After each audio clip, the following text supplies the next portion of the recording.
Right, let's learn about some nucleic acids today. Under macromolecules in AP biology section with unit 1 in chemistry of life, you do see questions that AP exam asks from nucleic acids a lot of times. And a lot of these, structural parts, understanding nucleic acids is also important to answer questions from other units. It's very foundational. So we really got to know what a nucleic acid looks like. We got to know the chemistry. We got to know, the building blocks for it, and probably also draw it down a little bit as well, so that we can recognize a nucleotide as well. So let's go ahead and learn a little bit about nucleic acids. I'm going to draw them down here as I explain them so you can follow through. Okay.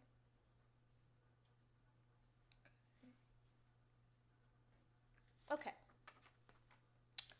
So nucleic acids stand, the ones that you know about are DNA and RNA, and we'll break them down a little bit and look at how they're different, because really a lot of questions come from similarities and differences from them. So DNA stands for deoxyribonucleic acid, okay, and RNA stands for a ribonucleic acid. With the two of them, really a big difference goes down to, in their name you can see it goes down to their sugar. So that's why it's really important to know what does a nucleic acid look like, and really let's talk about its building blocks. So I'm going to draw this and write this down over here. So in nucleic acids, you really, when you're talking about the building blocks, okay, we look at a nucleotide. So if you take one nucleotide and join it to another nucleotide and keep, doing that, you can make a DNA or you can make an RNA. So a lot of those questions will test your understanding on nucleotides. So what does a nucleotide really look like? Nucleotides have three different, you could say, groups in them, parts of it, so you can break it down a little bit. You have the main part of a nucleotide, that I'm going to draw over here is the sugar part. And depending on who we're talking about, DNA or RNA, the sugar will look different a little bit. But let's say this is a DNA and you have a sugar here. You'll have, this sugar is a little bit different from, when you look at monosaccharides and glucosanol, you see they have a lot of 6-carbon sugar in there. This is different. This actually is a 5-carbon sugar. So I'm going to number them right now. So there's a carbon here that's 1 prime. You put a little dot or line on it. This is the 2nd prime carbon. This is the 3rd prime carbon, 4th prime, and 5th. So there's 5 carbon sugar, in here. It's really important to know those numbers though, because that's where you get a lot of questions from understanding the structure of DNA and RNA, with, especially with DNA, when we go deeper into it, how we have this anti-parallel strands, 3 to 5 and 5 to 3 direction. So that's why it's important to know that the sugar here they have the carbons are numbered, and we use prime for it. So 1, 2, 3, 4, 5 prime carbons. So here you go, you have the main part of DNA. This is the deoxyribose sugar. Let's call it the sugar part. And then you have 2 other parts to this, joined to the sugar. On one end, okay, you have a nitrogenous base, right, like that. So I'm just gonna simply draw it down without much detail. But you have a nitrogenous base. It's nitrogen base, okay? Nitrogenous base, also called bases. And DNA has those 4 bases: ATGC, or adenine, thymine, guanine, and cytosine. RNA also have 4 bases, but instead of thymine, they have uracil. But you have those bases on one end, and I'm not going to go deep into the structure of bases. We will see that in a question, MCQ question though. On the other end, where there's a carbon though, you have a group called phosphate, or PO4. So we have a phosphate group on one end, we have a nitrogenous base on the other end, and sugar in the middle. That's how a nucleotide looks like. So a lot of these AP questions will test your ability to read those pictures they give you and see if you can analyze the questions or not. So let's go and look at them in MCQ questions. Also remember to know what are those elements that make up nucleic acids. So we talk about carbon, big there, hydrogen as well, oxygen as well. But the difference is, and we saw proteins have CHON, but this one now, the nucleic acids, not only just has a CHON, because you have the nitrogenous base here as well, but you have something called phosphate, which means you have a P. And this is where, you will see a lot of questions targeting that, where who has phosphorus, because none of these other macromolecules you saw, so, that you learned about had phosphorus. So knowing that nucleic acids have that will really, really help you. Let's apply this to some MCQ questions now. Okay.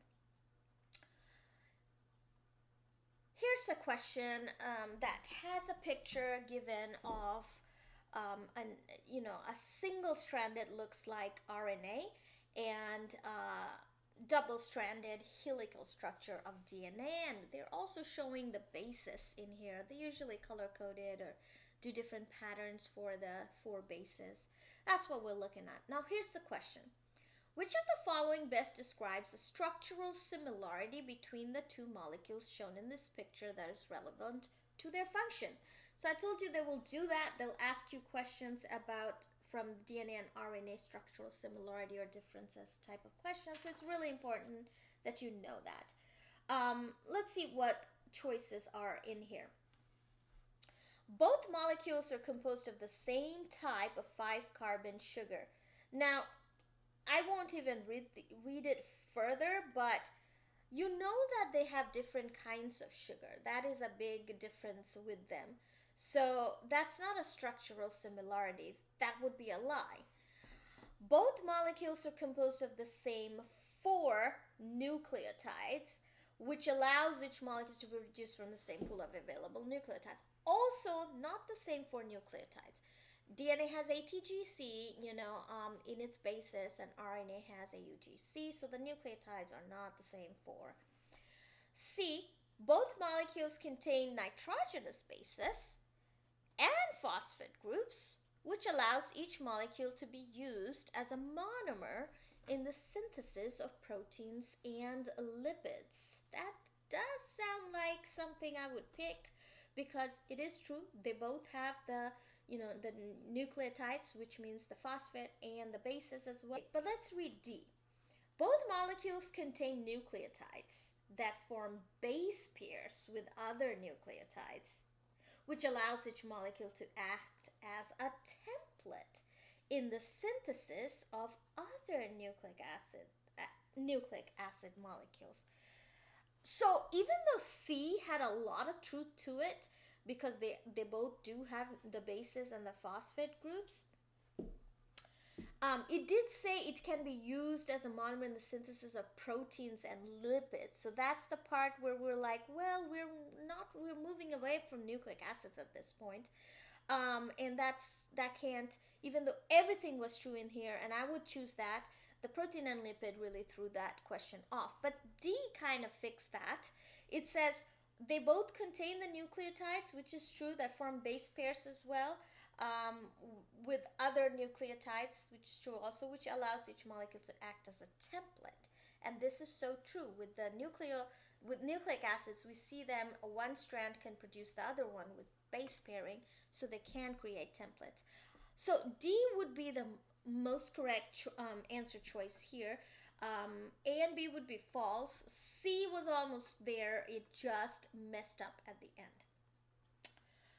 Here's another one where you have a model of a nucleic acid. It looks like a DNA to me because there's ATGC in there.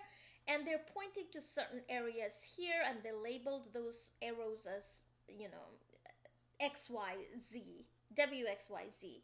So really what they're trying to do in here is, the question here is saying, where do you need to break them up as a nucleotide to replace them? So we'll look at those arrows, but let's read it. Figure 1 represents a segment of DNA. Radiation can damage the nucleotides in a DNA molecule. To repair some types of damage, a single nucleotide can be removed from a DNA molecule and replaced with an undamaged nucleotide.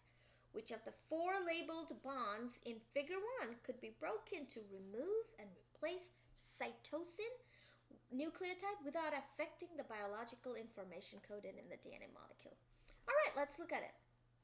So if you break, it says bond W only. If you break a bond here, right there, nothing's really going to happen. It's not like you can. And by the way, here's cytosine. This is the one, the C. This is the one we're really trying to break off. So breaking this over on this end really doesn't do anything. B, bonds, it says bonds Y and Z at the same time. Yeah, if you break it here, Y and Z, and hydrogen bonds easy to break, so you would be able to remove a C from here. That would work.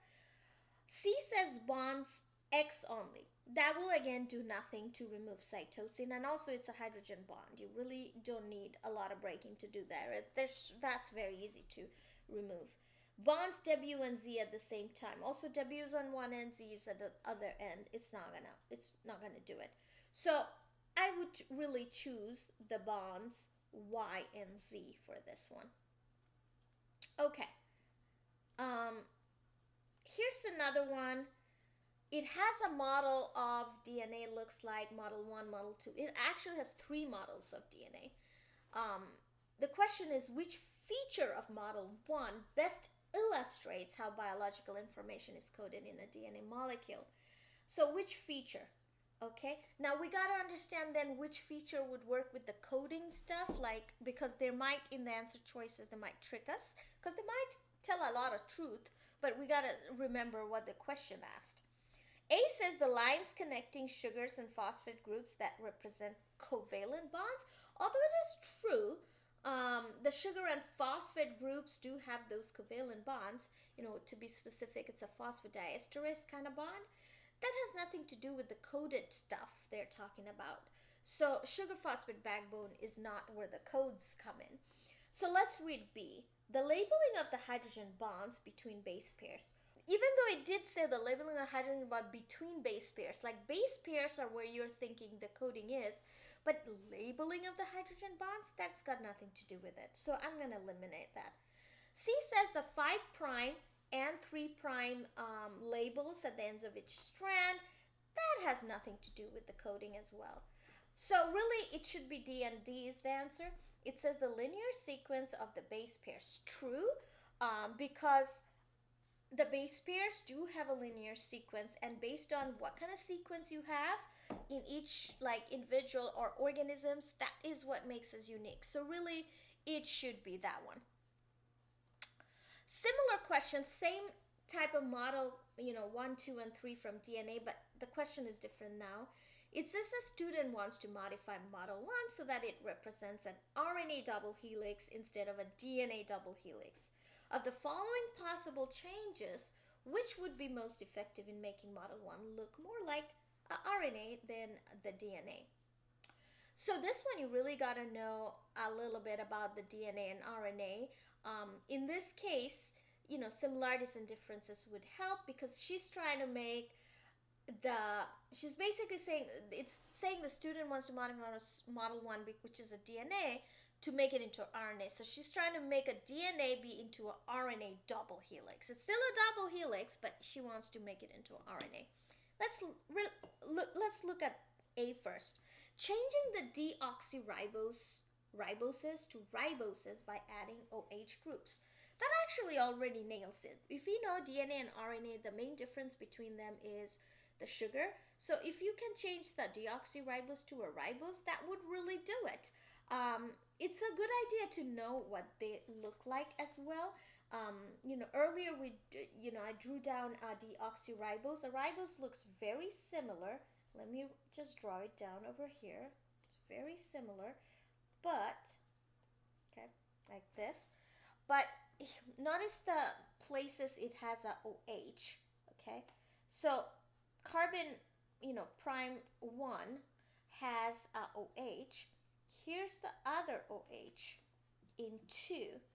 And then you also have it in carbon 3. Oops, OH. And of course this is CH2OH. So this is how it differs right there. Now, in a deoxyribose, you didn't have a OH in the second carbon, but in ribose you did. So that's what it's saying in A. Changing the deoxyriboses to ribose by adding a OH group. Here's the OH group I added in the 2' carbon. So that does seem like something that would work. Let's keep reading though. Changing the sequence of the base pairs would still keep it a DNA, so it wouldn't change it. Changing the shapes of the bases to match those. Also, the shapes are not gonna do anything to make it into RNA too. And they're talking about the model shape, so that's not gonna change it to a RNA. D says changing the sugar phosphate backbone to a ribbon. Sugar phosphate, RNA and DNA both have the same thing, so a ribbon model also wouldn't change that into a RNA. So really, A was the right choice in here. Here's another nucleic acid question where you look at, they give you the entire chemical structure of a DNA with a sugar phosphate backbone. I know it's a DNA because I see a thymine over here, and I see the sugar phosphate backbone. I see the bases forming the hydrogen bonds in here. So here, let's read the question. Figure 1 shows a short segment of a double-stranded nucleic acid molecule, and that's true, we're looking at it. Which of the following statements is correct about the molecule shown in figure 1? They have 4 choices in here, and we have to figure out which of the following is correct. I'm going to circle correct right there. Okay. So A says that it is DNA because of the nucleotides present. So I'm going to read all of them first. A says it's DNA. B says it's DNA. So those two we have to read. RNA I can eliminate because I already found a thymine in here. So I'm going to eliminate that. But let's go ahead and figure out between A and B, which is the choice. So A says it's a DNA because of the nucleotides presence. True, all the nucleotides, the ATGC is the reason I figured out it was DNA. What does B say? It is DNA because of the nature of the hydrogen bonds between guanine and cytosine. Well, it doesn't matter if it's DNA or RNA or whatever, it's always going to have the guanine and cytosine. The GC will have the hydrogen bond. So that really doesn't tell us anything about it being correct in the model. So I wouldn't choose that one. But it is DNA because of the nucleotides present, tells us the right information we need for that question.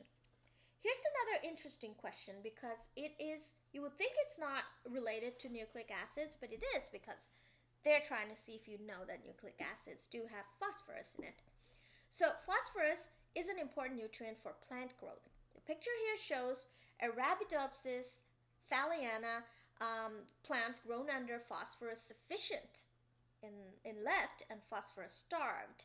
So this one has a lot of phosphorus, this one is starved from phosphorus, and they grew this for about 6 weeks. Which of the following is the most likely reason for the difference in leaf growth? Let's read the choices and figure out which one's correct here. So A says the phosphorus-starved plant was unable to synthesize both the required proteins and carbohydrates. Proteins and carbohydrates. Let's think about it. Proteins. Do proteins have phosphorus? No. Do carbohydrates have phosphorus? No. So that can't be right. Moving on to B. Phosphorus-starved plant was unable to synthesize both the required proteins and lipids. Do proteins do proteins have phosphorus? Also no. So moving on from that one as well.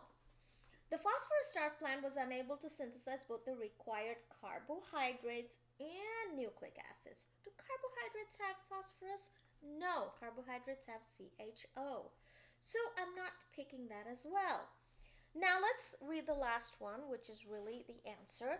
The phosphorus-starved plant was unable to synthesize both the required nucleic acids. Do nucleic acids have phosphorus? Yes. And lipids.